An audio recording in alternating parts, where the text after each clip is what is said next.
Hello friends, কেমন আছো তোমরা সবাই? মালবেরি ওয়ান্ডারার্স চ্যানেলে আবারও তোমাদের সবাইকে স্বাগত জানাই। আজকে আমি ফিরে আসছি কলকাতায়। তো আজকের ভিডিওটায় মূলত আমার ফেরার জার্নিটাই তোমাদের সকলের সাথে শেয়ার করব। আমি ফিরছি স্টিল এক্সপ্রেসে। দেখো, মায়ের মন্দির তোমাদের সাথে শেয়ার করছি। তো আমরা স্টেশন থেকে স্টেশনের উদ্দেশ্যে বেরিয়ে পড়েছি। আর এখানে স্টেশন আমাদের বাড়ির থেকে খুবই সামনে, একদমই হাঁটা পথ। কিন্তু সকালবেলা তো টোটো নিয়েছিলাম আর রিস্ক ঝাড়গ্রাম স্টেশনে সকালবেলা আমরা এখন উঠে পড়বই ওভারব্রিজ দিয়ে। এবার আস্তে আস্তে ট্রেনের অপেক্ষা। ট্রেন রাইট টাইম ছিল ঝাড়গ্রামে, বাট যাই হোক পরে আর কি অনেকটাই লেট করেছে। তো এখন এই স্টেশনে চলে এসেছি। আর আমার ছেলে দেখো, ও সকালবেলা ঘুম থেকে উঠে একদমই মুড ভালো ছিল না। আর অপেক্ষা করছি দাঁড়িয়ে যে কখন ট্রেন আসবে। তো সকালে দেখো স্টেশনটা এরকম বেশ ফাঁকা ফাঁকা, খুব বেশি ভিড় ছিল না স্টেশনে। আর বেশ ভাল লাগছিলো, ঝাড়গ্রাম স্টেশনটা বেশ ভাল লাগে। আর গাছপালা ভরা চারিদিকে, যদিও অনেক গাছই কেটে ফেলেছে এখানে, এখন অনেক গাছই কেটে ফেলেছে, কিন্তু তাও বেশ একটা সবুজের সমারোহের মধ্যে সকালবেলা বেশ ভাল লাগছিল দাঁড়িয়ে থাকতে। যাই হোক, অপেক্ষার অবসান, আস্তে আস্তে অনেকক্ষণ অপেক্ষা করার পর ট্রেন এসে হাজির। আমরা সকালবেলা ফিরছিলাম স্টিল এক্সপ্রেসে, এটা টাটানগর হাওড়া স্টিল এক্সপ্রেস। তো ঝাড়গ্রামে রাইট টাইম 7:35-40। তো টাইমই মোটামুটি ছিল ঝাড়গ্রামেও, কিন্তু তারপরে অনেকটাই লেট করেছে হাওড়া পৌঁছতে। মোটামুটি দেখো ট্রেন প্ল্যাটফর্মে ঢুকে গেছে। আর আমাদের যেটা কম্পার্টমেন্ট ছিল সেটা হচ্ছে C4। তো দেখো আমরা উঠে পড়েছি, সবাই যে যার সিটে বসে পড়েছি। আর এই ভেতরে আমাদের সিটটা পরপর পড়েছিল, 3টে সিট পরপর পড়েছিল আর একটা সিঙ্গেল সিট পড়েছিল। আমি আমার ছেলে কোলে নিয়ে বসেছিলাম, আর আমার সাথে আমার বোন আর মা ছিল। আর পাশের সাইডে যে সিঙ্গেল সিটটা আমরা পেয়েছিলাম, ডাবল সিট ওই আলাদা করে আর কি পেয়েছিলাম, বাবা ওটাই বসেছিল। এইখানে দেখো আমি ছেলেকে কোলে নিয়ে বসে আছি, আর ও একদমই সকালবেলা উঠেছে। তো একদম ঘুমও পাচ্ছে, কিন্তু ঘুমোচ্ছেও না আর কি, আর মুডটা ঠিকঠাক নেই। আর এখানে আমার বোন আর আমি এইসব করে যাচ্ছি, ওকে একটু ভোলানোর চেষ্টা করছি, জানলার সামনে বসিয়ে ওকে সিনারিগুলো দেখাচ্ছিলাম। তো দেখো এখন এই যে ঝাড়গ্রাম স্টেশনটা ক্রস করার পরে চারিদিকে এত শাল গাছ এরকম দেখতে পাওয়া যায়। তো বেশ ভাল লাগে এরকম গ্রিনারি। তো ঝাড়গ্রামের এই ঢুকলে পরেই দেখতে পাওয়া যায় আর কি। তো এই ভিউটা এনজয় করছিলাম, বেশ ভাল লাগছিল।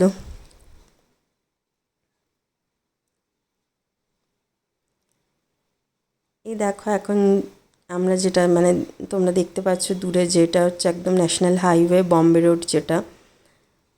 তো এটা পুরো কলকাতার দিকে চলে যাচ্ছে। আমরা বাই রোড আসলে তো এই রাস্তাটাই ধরি। আর এই সকালবেলা নাস্তা চলে এসেছিলো, তো বলে দিয়েছিলাম, মিলিয়ে মিশিয়ে নিয়েছিলাম। ব্রেড অমলেট আর ভেজ কাটলেটও নিয়েছিলাম। তো মিলিয়ে মিশিয়েই খেয়েছিলাম। মেনলি অমলেট আমার ছেলে অতটা পছন্দ করে না, কিন্তু সকালবেলা আর কি করব, ওর জন্য ভেজ কাটলেটটাই নিয়েছিলাম। তো সেটাও সেরকমভাবে যে খুব খাচ্ছিল তাও না, কারণ এত তাড়াতাড়ি খেতে তো চায় না, 1:30 সময় প্রায় তখন। কিন্তু তাও ভাবলাম যে খাবারটা গরম গরম যতটা খাইয়ে দেওয়া যায় আর কি সেইটুকু। তো এই হিসেবে ওকে নিয়ে বসেছিলাম, আর আমিও ওর সাথে একটু খাচ্ছিলাম। আর দেখো এখনও কিন্তু ট্রেন খড়গপুর স্টেশন পৌঁছয়নি, খড়গপুরেই অনেকটাই লেট ঢুকলো। তো খড়গপুর আসার আগে আমরা ব্রেকফাস্টটা সেরে নিয়েছিলাম, কারণ ভাবছিলাম খড়গপুর আসলে ব্রেকফাস্ট করব, কিন্তু ভাবলাম যে তার আগেই নিয়ে নিই, যখন খাবারটা দিয়ে দিয়েছে তখন তার আগেই খেয়ে নিই। তো এই হিসেবে মা ছেলে দুজনে মিলে ভাগাভাগি করে অল্প অল্প খাওয়াচ্ছি ওকে, আমি নিজেও খাচ্ছি। আর এই খড়গপুরে ঢুকে গেছে এখন ট্রেন।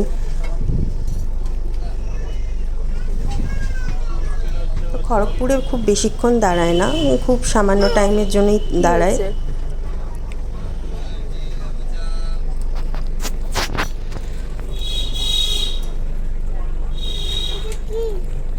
তো আমার ছেলে এই সসের প্যাকেট নিয়ে নাড়ানাড়ি করছে, আর এই তার মধ্যে ট্রেনও ছেড়ে দিয়েছে খড়গপুর থেকে।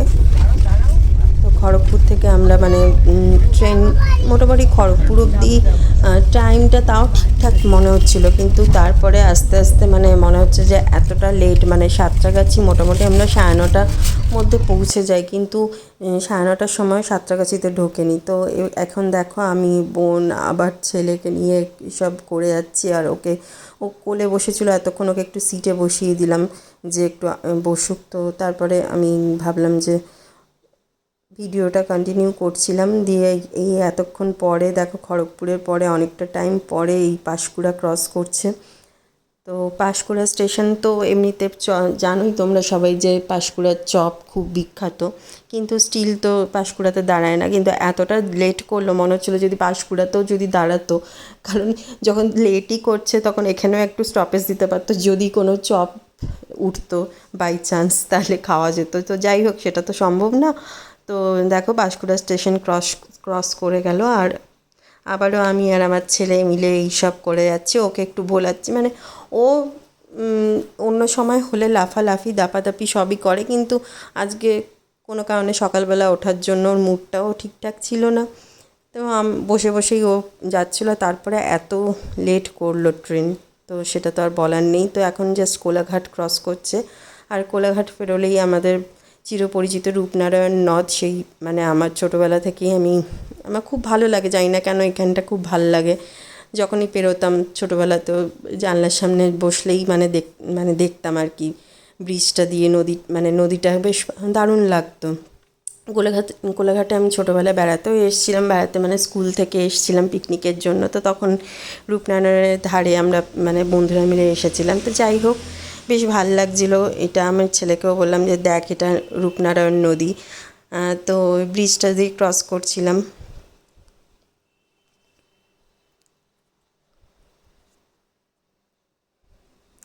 আর এটা পেরিয়ে গেলেই দেখো এই পাশটা নদীর চারপাশটা এরকম সবুজ পুরো গাছপালায় ভরা, বেশ ভাল লাগে এই জায়গাটা। আর এই যে ও দেখছে, ইনিও জানলা দিয়ে উঁকিঝুঁকি মারছেন, ব্রিজটা দেখছে। ব্যাস তারপরে মানে এতক্ষণ ট্রেনটা লেট করলো মাঝখানে, তো বলার নেই। অনেকক্ষণ পরে মানে তখন কটা বাজে, 11:30 প্রায় বাজতে যায়, সেই সময় হাওড়া আমরা ঢুকছি। অন্য সময় তো 10:30, 10:40 এরকম এর মধ্যেই ঢুকে যায়, প্রায় 11:30 বাজতে যায় আর কি, 11:20 এরকম। তো আমরা হাওড়া স্টেশন জাস্ট ঢুকছে এখন, দেখো।